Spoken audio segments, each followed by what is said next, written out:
My name is Camille Lee, 31 years old. For 3 years, my life with Noah Bennett was steady, and for a long time, that steadiness felt like safety. I'm a defense attorney. My days are full of arguments, negotiations, and people who think shouting counts as truth. Noah was the silence after all that noise, the kind of man who didn't rush to fill every pause. I used to think that was peace. Our apartment sat above a row of old bookstores and cafes, the kind of place that always smelled faintly of roasted beans and forgotten paperbacks. On Sundays, we'd drink coffee by the window and make plans, travel, remodeling the kitchen, maybe starting a family someday. Everything was predictable in the best way. But lately, the quiet between us felt different. Not peaceful, heavy, static. That static had a name, Lena Voss. Lena was Noah's best friend. His ex-girlfriend, technically, but that was supposed to be ancient history. According to Noah, they dated in college, realized they were better off as friends, and stayed close ever since. He said it with the kind of ease that dares you to question it. And I did question it, silently at first. Lena was a freelance artist. She called herself a visual storyteller, though from what I could tell, her biggest project lately was surviving on favors and charm. She was one of those people who turned chaos into an aesthetic. Messy bun, chipped nail polish, half-finished wine glasses on every surface. Noah called her free-spirited. I called her unaccountable. The first time I met her, she hugged me like we were old friends.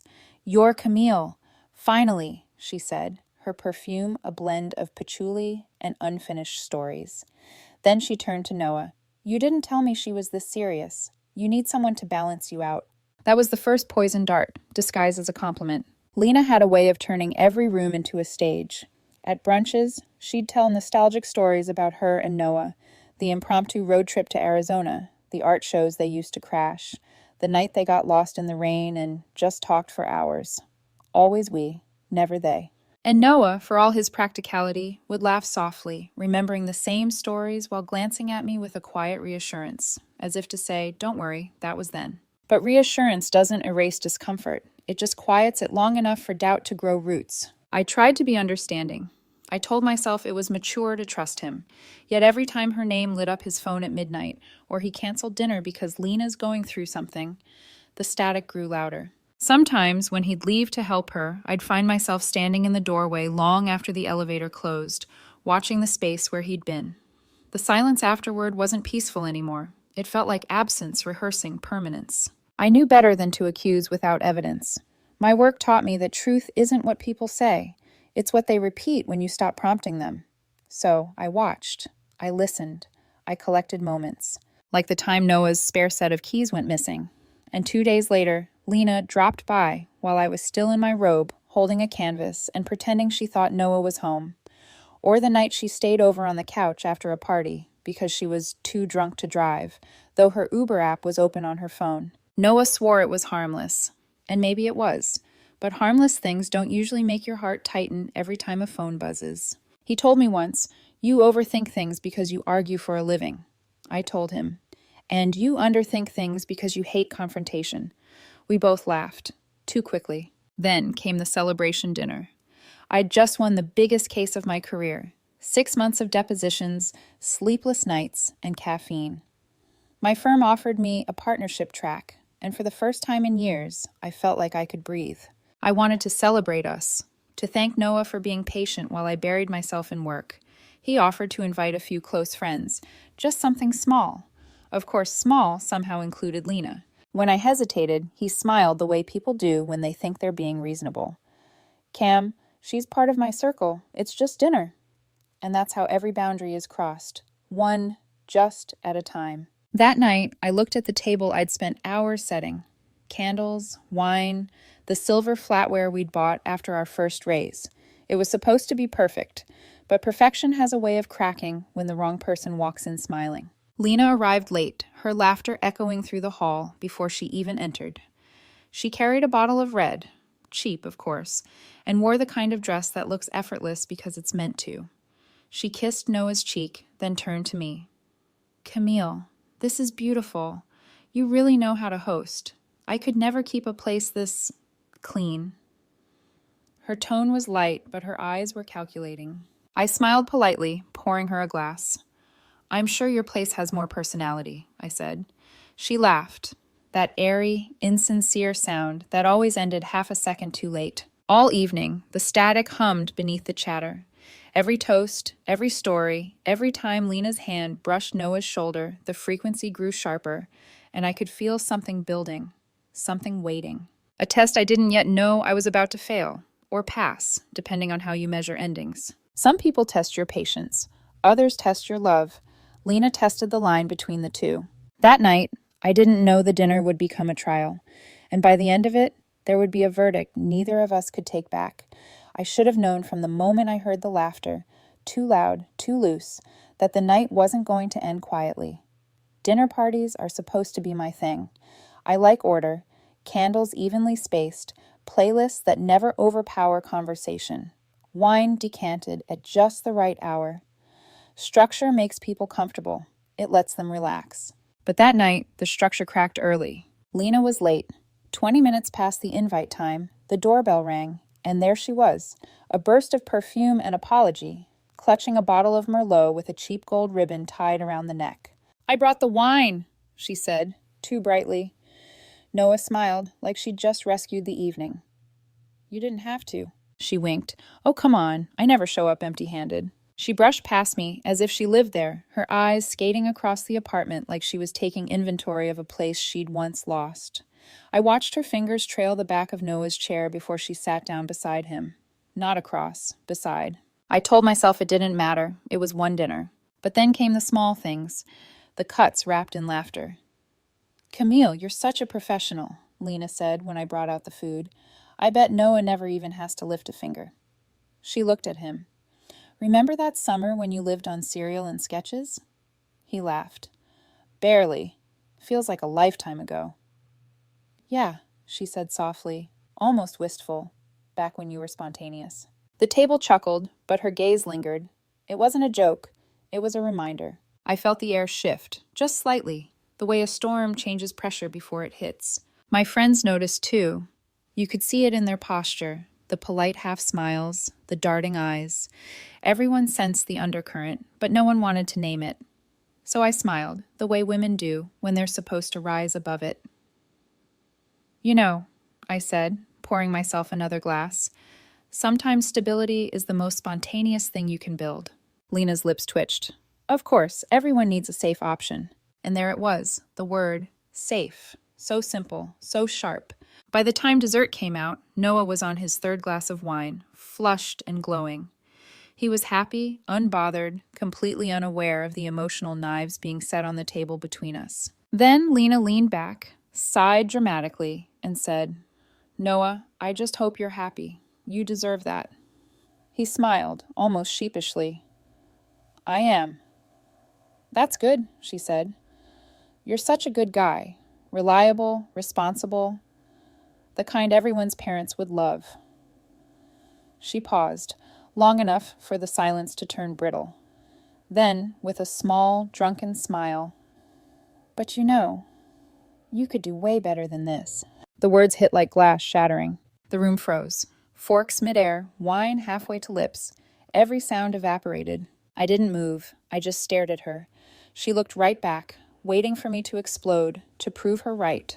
But anger is a weapon you only use once. Silence, though. Silence cuts deeper. I set my fork down carefully, wiped the corner of my mouth with my napkin, and spoke in the same tone I'd use in court.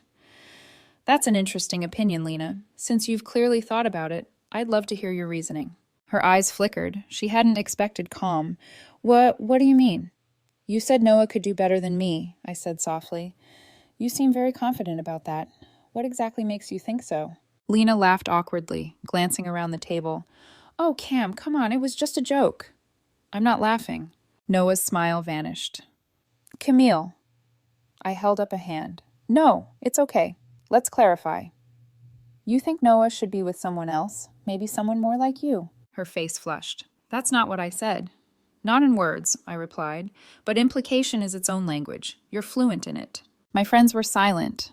Even the candles seemed to burn quieter. I leaned forward, voice calm but edged. Let's examine the record then. You've borrowed money from Noah 3 times this year, haven't you? Lena froze. That's none of...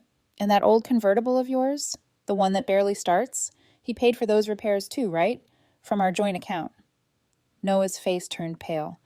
Camille, please, I said, eyes still on Lena.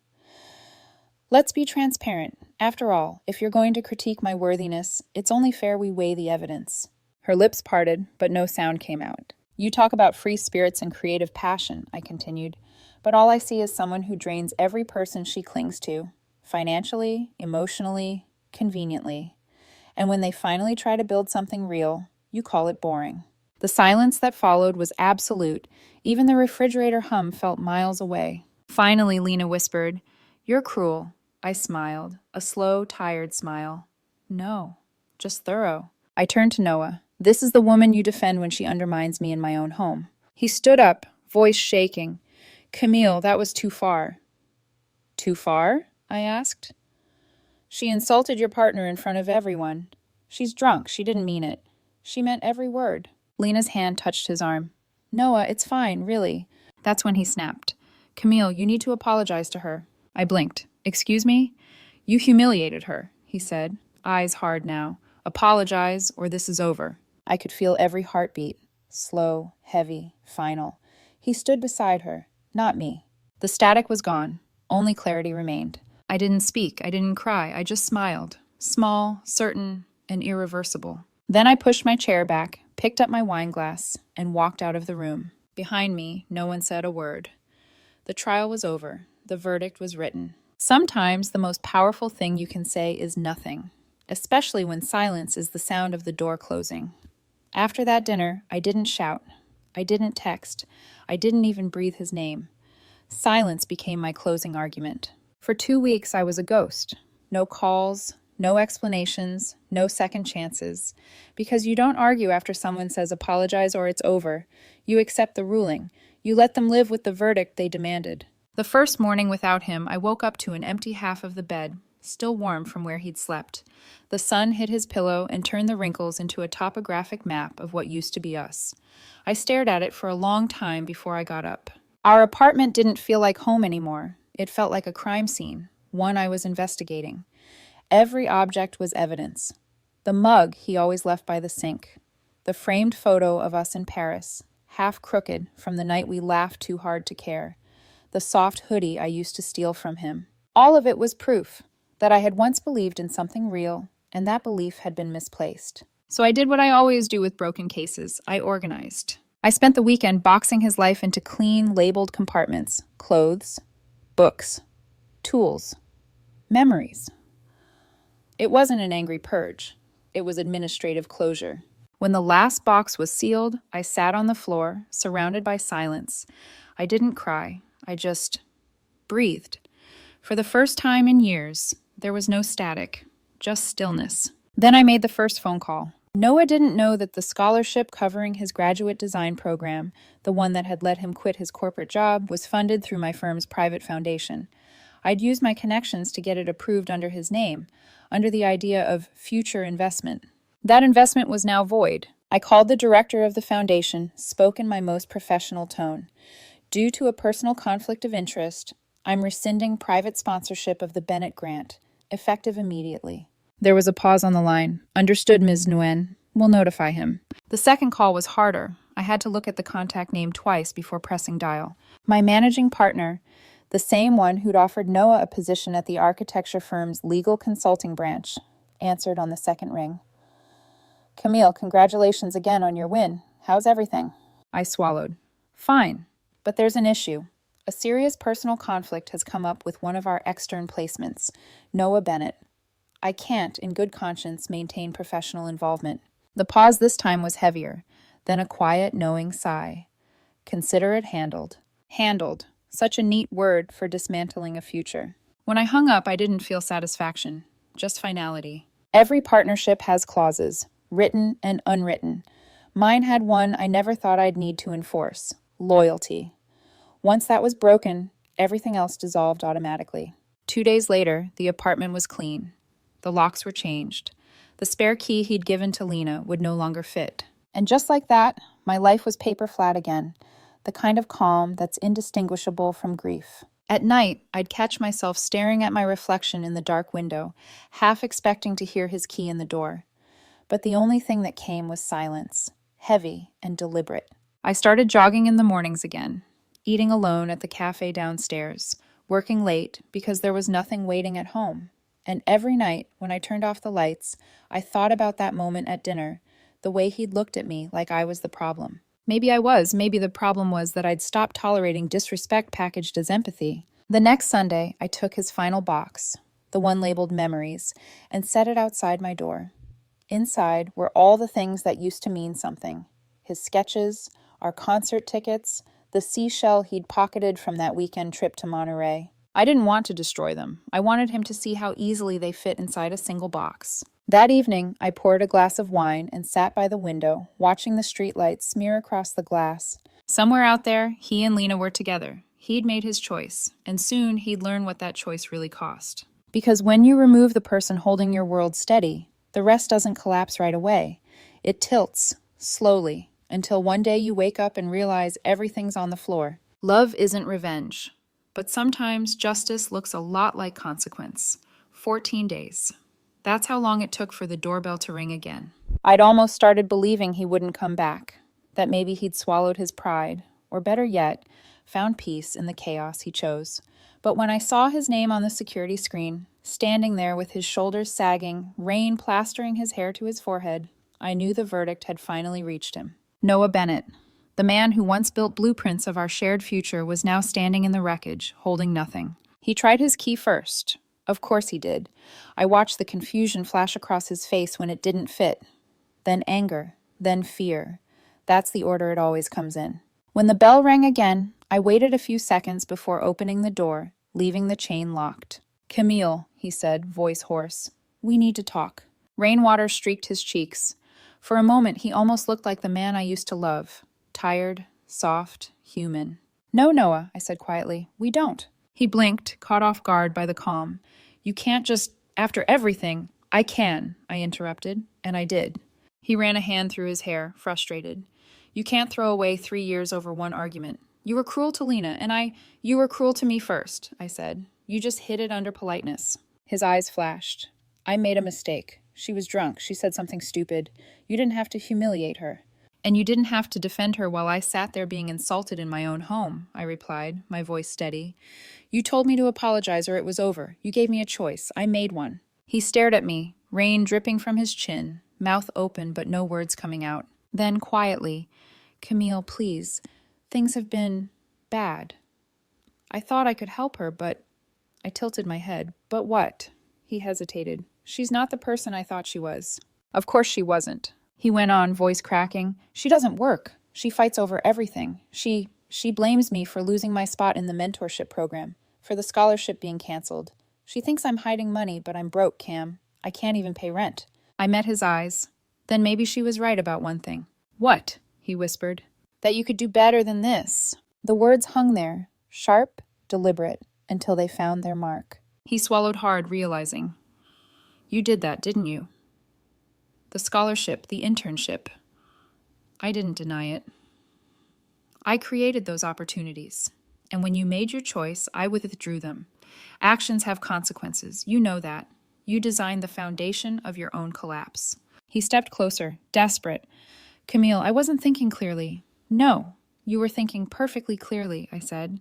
"You just didn't expect the woman who paid for your peace to stop financing your fantasy." For a long moment, neither of us spoke. The rain kept falling. The city hummed faintly below. Finally, he exhaled, shaking his head. "You always have to win, don't you?" I almost laughed. "This isn't winning, Noah. This is what losing gracefully looks like." He stared at me, as if hoping to find the old version of me somewhere behind my eyes. The one who would forgive, who would patch things up, who'd rather bleed than watch him suffer. But she was gone. "She's falling apart," he muttered, almost to himself. "She blames me, but I think she hates you more." "She can have that," I said. "It's the only thing I have left to give her." Noah's breath hitched. "You really don't care anymore?" I leaned my forehead lightly against the doorframe, the cold metal pressing into my skin. "Care is the wrong word. I understand now." "Understand what?" "That love without respect isn't love. It's dependency dressed up as devotion." He took another step, his voice breaking. Camille, please, I'm sorry. I was wrong. For a moment, I almost believed him. Almost. But then I remembered that dinner, his voice cutting through the silence. Apologize or we're over. The line that shattered everything. I looked him in the eyes and repeated it softly, word for word. You said apologize or we're over. I chose over. And then I closed the door. The chain rattled once, then silence. On the other side, I heard him exhale, a sound somewhere between grief and acceptance. His footsteps faded down the hall. When I turned back to the apartment, it felt different, lighter.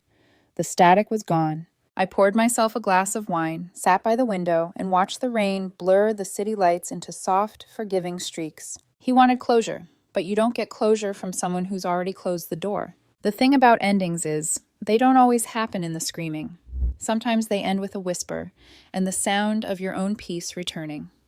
It's strange how silence becomes a new kind of sound once you stop waiting for someone to fill it. Weeks passed, then months. The ache dulled. The apartment no longer felt haunted.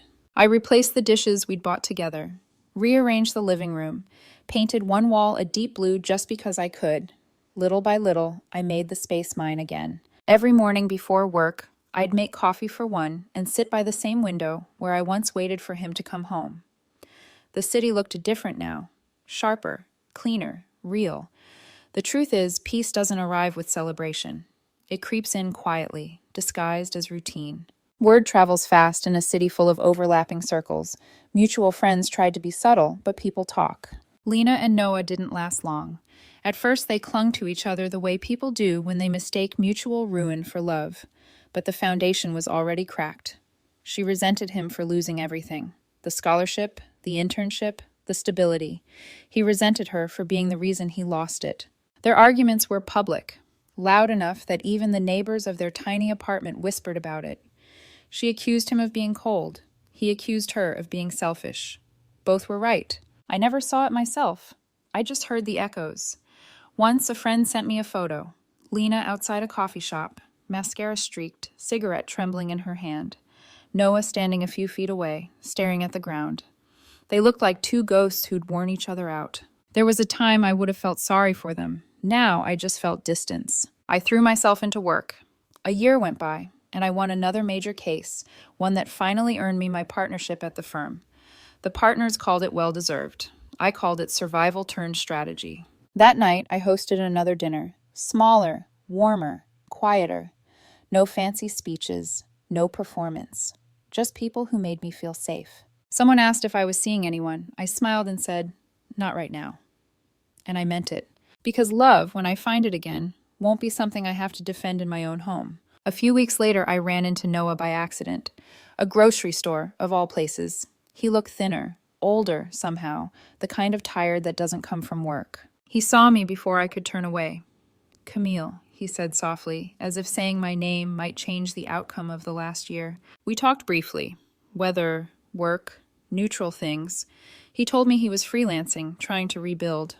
Then he said, I never realized how much of my life was built on what you gave me. I nodded. It happens. Some lessons come after the damage. He tried to smile. You look good. Happier. I am. There was a long pause. He looked down at his hands, then back at me. I'm sorry for everything. For the first time, I believed he meant it. But forgiveness isn't always a door you reopen. Sometimes it's just a window you crack to let the air clear. Thank you, I said simply. Take care of yourself, Noah. And I walked away. That night, I came home to the quiet again, the kind that used to hurt, but now just felt peaceful. I poured a glass of wine, opened in the window, and let the city noise drift in. I thought about everything I'd lost, everything I'd rebuilt. Some endings don't roar, they whisper. They happen in the stillness, when you realize you're finally free from proving your worth to someone who never saw it clearly. Lena taught me what manipulation looks like wrapped in affection. Noah taught me what weakness looks like dressed as kindness. But I taught myself what done really means. Done means no more explanations. Done means no more waiting for apologies. Done means the quiet peace of knowing you chose yourself, and it was the right verdict all along.